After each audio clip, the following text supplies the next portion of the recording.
The broadcast is now starting. All attendees are in listen-only mode. Hello, everyone. Thank you for joining us today for our webinar entitled Medicaid Promoting Interoperability, Stage 3 in the Final Program Year. Today's presenter is Bruce Mackey, MCEDA Regulatory and Incentive Program Analyst.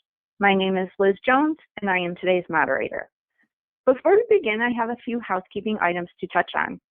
We will be keeping the phone lines on mute during today's presentation. If you have a question for Bruce, please type it into the questions box in your GoToWebinar interface. We'll take time at the end of the presentation to answer any questions you have. If for some reason we are unable to get to all of the questions, we will email you directly with an answer following the broadcast. We will be posting the presentation slides and a recording of today's webinar on our website, www.mceda.org. Also, the presentation slides are currently available for download in the Handouts section of your GoToWebinar interface. Today, Bruce will discuss the Medicaid Promoting Interoperability Program, briefly reviewing the 2021 participation requirements, incentive payment schedule, and objectives and measures. From there, he will review the accelerated timeline for this final program year and discuss important ramifications and vital considerations you need to take to ensure you finish out the program strong and are successful in claiming your final incentive payments. Lastly, with any time left, he will address questions posed by the attendees during the broadcast. Please note, the information you will hear in this broadcast is current as of today and is only intended to be a general summary. With that, I will turn things over to Bruce. Thank you, Liz, and thank you everybody for joining me today to review the Stage 3 PIMU Program Year 2021 rules. We don't have any real significant changes from prior year, but we are on a significantly tighter timeline that you'll hear me discuss throughout this presentation. So let's go ahead and dive in. First, we'll just talk from a high level about the participation requirements. Again, we didn't see any, as expected, we didn't see any major changes or any changes at all in this regard, but so let's just review these. You still have to qualify as one of the eligible professionals or EPs. You see the eligible provider types. This hasn't shifted for many years, and of course hadn't for this last year either. You have to be one of those eligible provider types, and then you also have to still meet that minimum 30% Medicaid patient volume criteria as well. So as long as you are one of the EP types and you can overcome that 30% or prove that you have at least 30% Medicaid patient volume, then you can still attest this year in this final program year. You do have to be on certified EHR technology, of course have to meet all of the PI objectives and measures, and you do also have had to previously participated in the program prior to 2017. So you had to at least get your foot in the door by claiming the very first incentive payment. Otherwise, it's known as AIU or Adopt, Implement, or Upgrade. Gave a little over $21,000 for that first incentive payment. Subsequent ones were $8,500 apiece. But as long as you got that first one, that means you kind of got your foot in the door before that door closed from accepting new program participants. And then, of course, you have to attest this year. You have to have not received all 6 of the incentive payments under that program. If you're not sure if you still have incentive payments left to claim for you or any of your clinicians, you can verify the EP status by clicking that link at the bottom of your screen right there. Again, as Liz already mentioned, the slides can be downloaded right now from the handout section from your GoToWebinar interface. That way you can grab that PDF and follow along, as well as have access to the links that I've embedded in it, including that one that it's going to pull up a page that the state updates on their website every month to show where folks are in the program.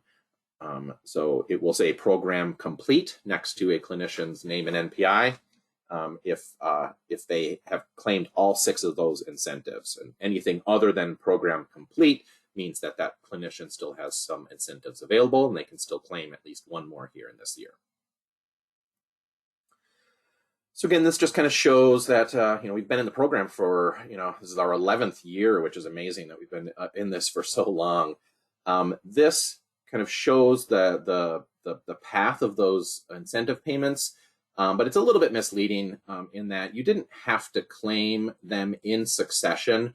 The Medicaid program actually allowed folks to pause in a year or 2 years or 5 years and still come in and pick up where they left off. And you will not have missed any incentive payments as long as you're able to claim your sixth and final one this year.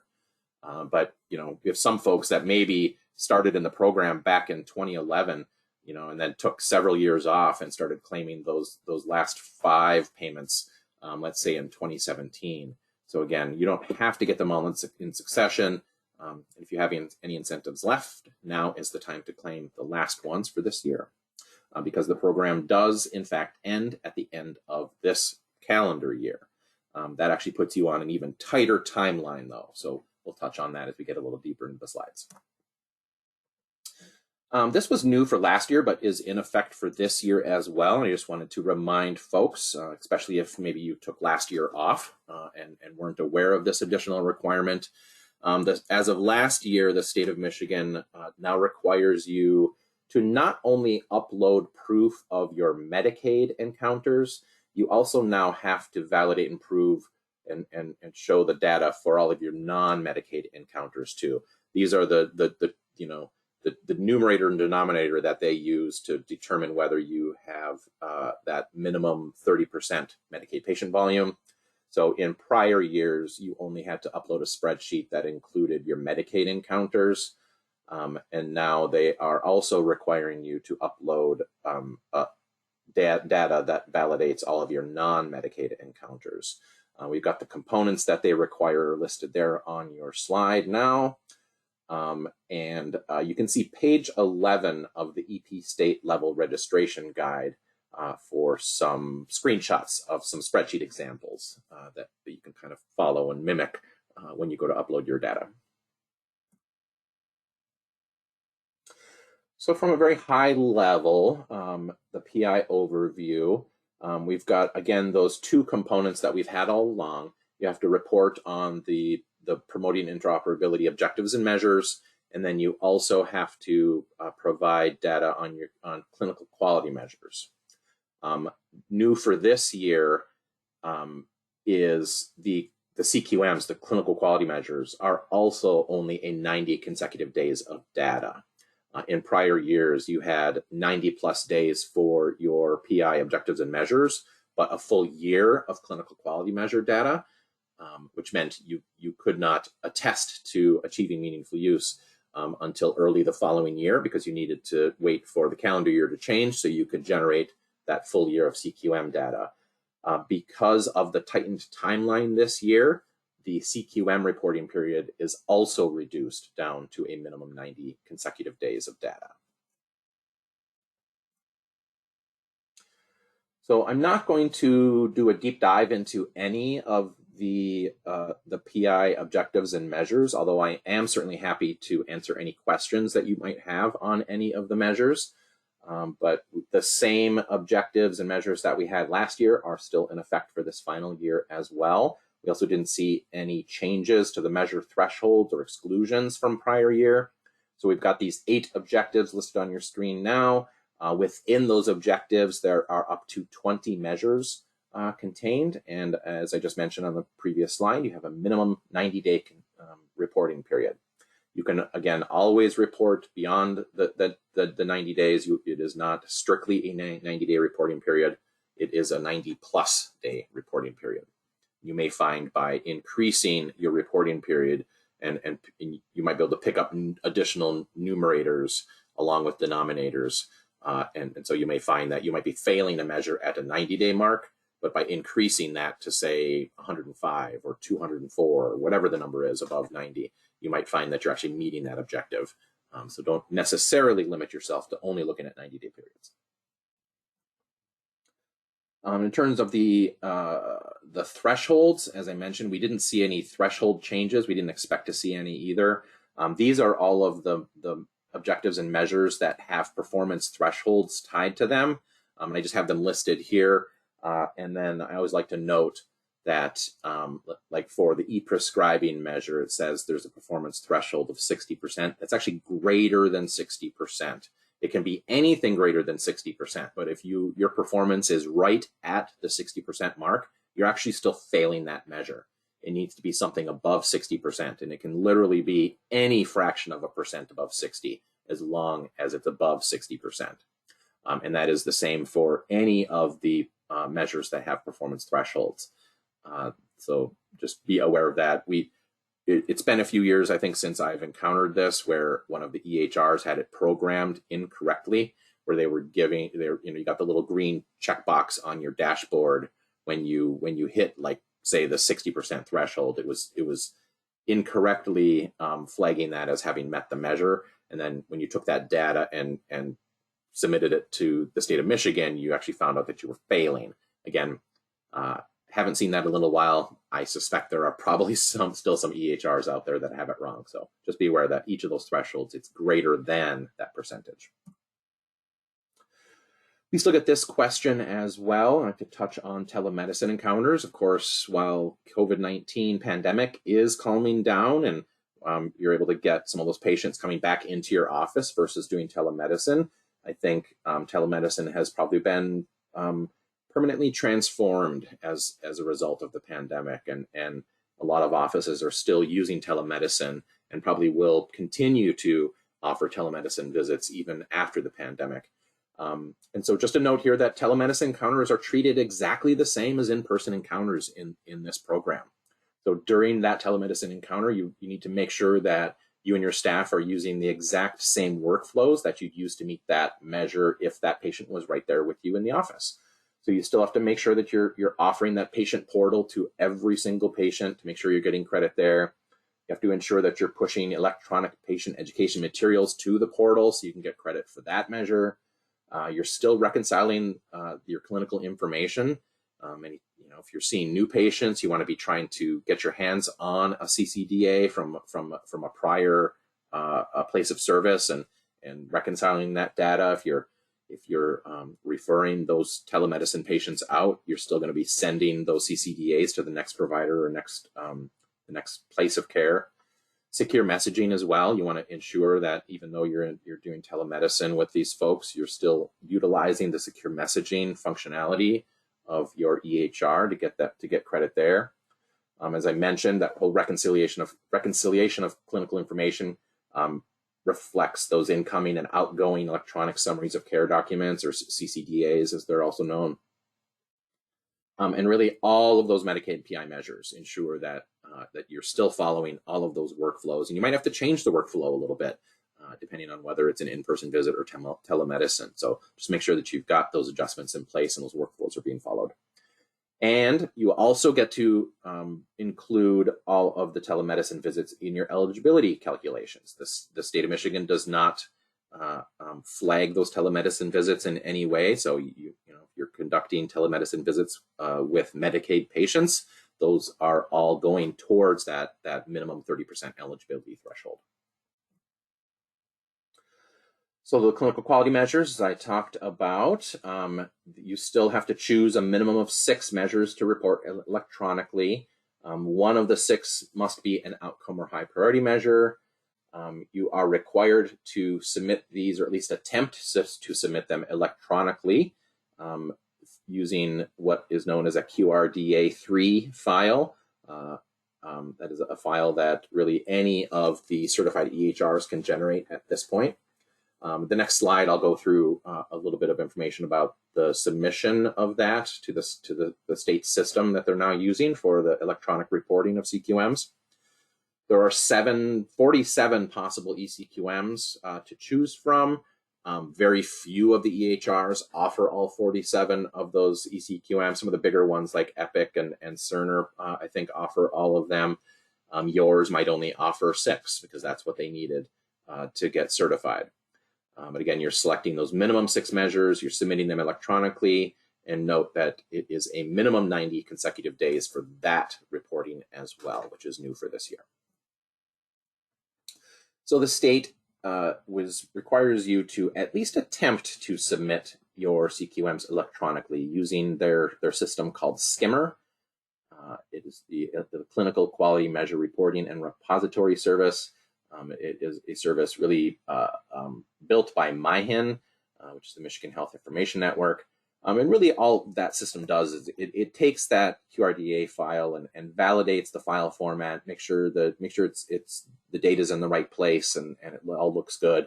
And then that system just passes that ECQM data over to the CHAMPS, the state's CHAMPS system for the PI attestation. You can use either an individual or group level QRDA. It does not matter. The system will accept it. So you could do a single upload at the group level of your CQMs and have that cover all of your clinicians who are attesting. So it might be a little workflow change that could get you around generating and uploading multiple ECQM files to the skimmer system. You can just do a group level one and have it cover everybody. I've got the link there on the website to where you can access skimmer. And again, I mentioned you just have to at least attempt to do it. There are a lot of valid reasons that would allow you to not use the skimmer system, at least after you have attempted to do so.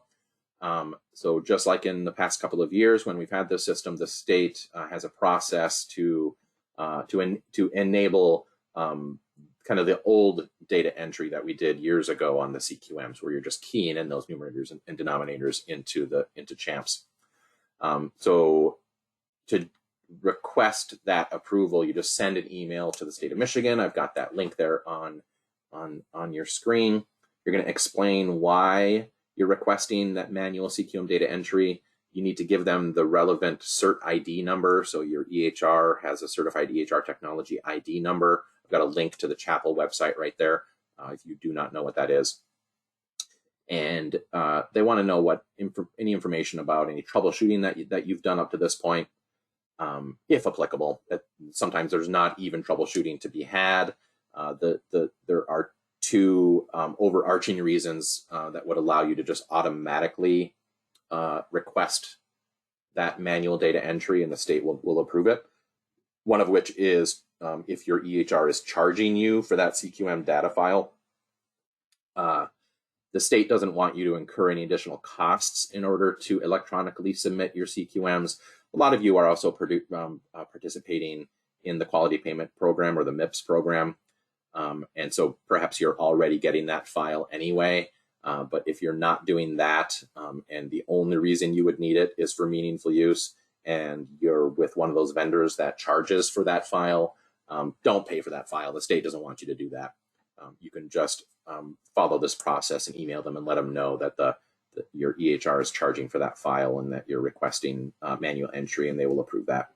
Also, because of the reduced reporting period for your CQMs going down to a 90 consecutive days, there are some EHRs that are not built to do that. They can only generate a calendar year ECQM file. That's not going to work for you because you have to get this data in before you'd be able to generate that electronic file. So if you are with one of those EHR vendors that cannot produce a quarterly or 90-day report for CQMs, just request that manual CQM entry, and the state will definitely approve that. So the program timeline is the biggest thing you need to be aware of here. And I cannot stress this enough. We've essentially lost 6 months of the program that we normally have. So your attestation deadline is significantly sooner this year. The reason for that is that the program ends December 31st. And that is the deadline for incentive payment distribution. So the state of Michigan cannot issue any incentive payments after December 31st of this year. So your attestation deadline is actually September 30th. So you are on a significantly tight timeline. We've not only lost 3 months of program data time, a lot of folks use the last 90-day period for the last quarter of the calendar year often for their meaningful use attestation. That is not an option this year. We're actually approaching your last 90-day period for the calendar year. July 3rd to September 30th is that final 90-day period. So normally folks don't draw that line in the sand until early October, but we've lost an additional 3 months there. So your last 90-day period actually starts in just a couple of weeks. So you have to get your data in by September 30th because the state of Michigan needs that next quarter, those next 3 months to process everything. They've got a lot that happens behind the scenes after you submit that attestation to get it validated and processed, and then just that whole payment process also. All of those payments have to be out the door as of December 31st. Otherwise, they cannot pay you, whether you've hit meaningful use or not. So cannot stress that enough. You need to be working very hard right now to ensure that you get everything wrapped up and sent to the state of Michigan by September 30th. So final slide here, some vital considerations, and I'm going to repeat myself over and over again because I cannot stress any of this enough. Those attestations have to be submitted. You've got until 11:59 on September 30th to get that attestation in. The state is not going to be able to accept any attestations past that date because they already are going to be under a significant time crunch to get all of those attestations processed in 3 months. That's not something they've ever been able to do up to this point. So they are going to be working feverishly from October 1st through the end of the year to process every attestation that came in by that deadline. And so they have often been able to afford some flexibility with those deadlines. That's not happening this year. They have to draw that line in the sand as of September 30th. So ensure you get your stuff in. And you can do it now. You can, if you've got 90 days of good data, don't wait. Attest immediately. Get that data in. Report as soon as you possibly can. Do not wait until September to do that if you can get it in sooner. Because this, you want to be one of the ones that gets processed before December 31st. I'm fearful that some folks are going to get their data in, and then something's going to happen that delays that past the end of the calendar year, and then they won't get their incentive payment.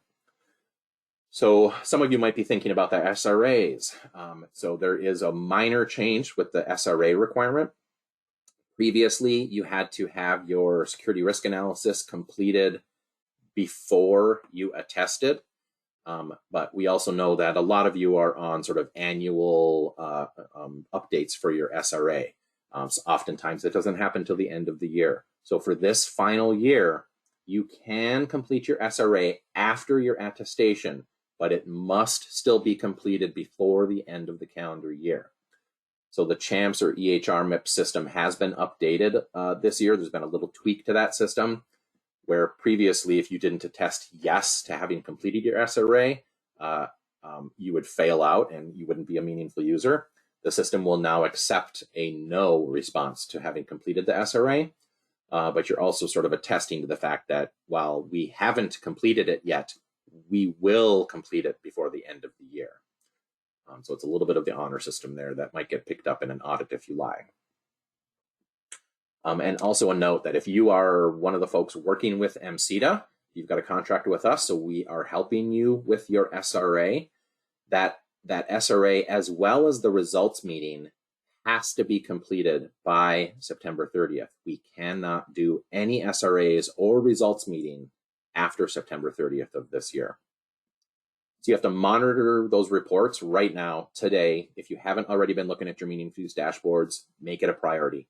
Start working on that stuff right now and keeping a close eye on it for compliance with program objectives. You want to prioritize addressing any discrepancies and workflow changes. Again, we're nearly into our last 90-day period for the entire program. Again, that happens on July 3rd. You want to, as soon as possible, identify an eligibility period and create those reports to validate that Medicaid patient volume. You can do that now because that's using old data. That's looking into last year, perhaps, to find that 90-day period. That finding that eligibility period can be a bit of a heavy lift sometimes. So don't wait until you're looking to attest to do that work. If you're still trying to work through the objectives and measures to get your folks passing or get yourself passing, you can be working on your patient volume reports right now and get that all set. I would also urge you to verify that contact and payee information, including, and probably most importantly, including your email address for correspondence, is correct in the federal Promoting Interoperability Program registration system.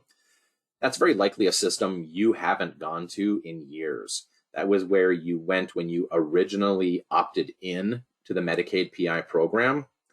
And oftentimes folks have never touched it again because you didn't need to. So one of the issues is that is where the email address that's in that federal registration system is the email address that feeds into the state system.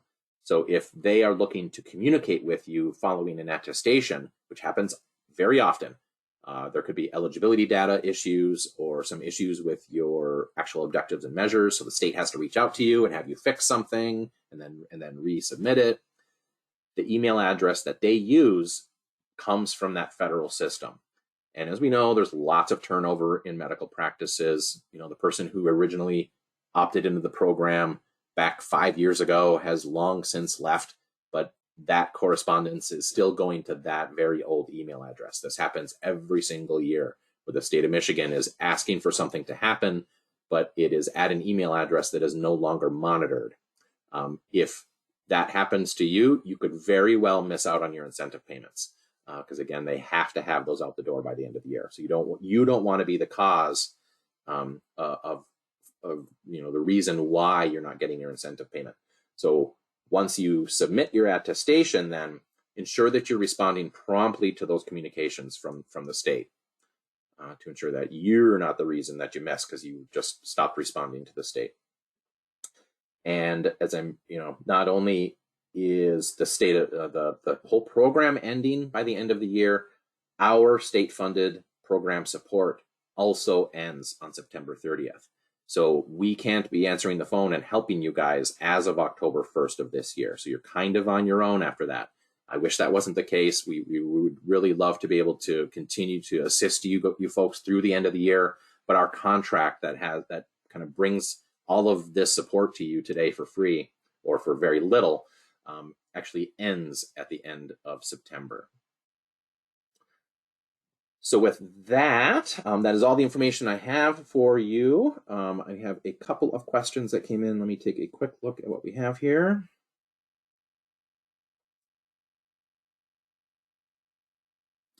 For areas that have My Health link, the ICO reports physician services. Are meaningful use auditors aware where to find those encounters reported by the ICO for Medicaid service percentage validation? Are those to be counted in the Medicaid number or the non-Medicaid number, since they are actually Medicare paid services, but the person was Medicaid eligible at the time? So Darcy, I'm not sure. I might have to dig a little deeper into that. I don't think those would be counted as Medicaid numbers. The patient actually has to be enrolled with Medicaid. If the patient is not enrolled with straight Medicaid or one of the many Medicaid products out there, then they do not count towards that. They were enrolled with Medicaid. Okay, so yeah, as long as they're enrolled with Medicaid, it's Medicaid plus Medicare eligibility. Okay, then Darcy, they should be fine.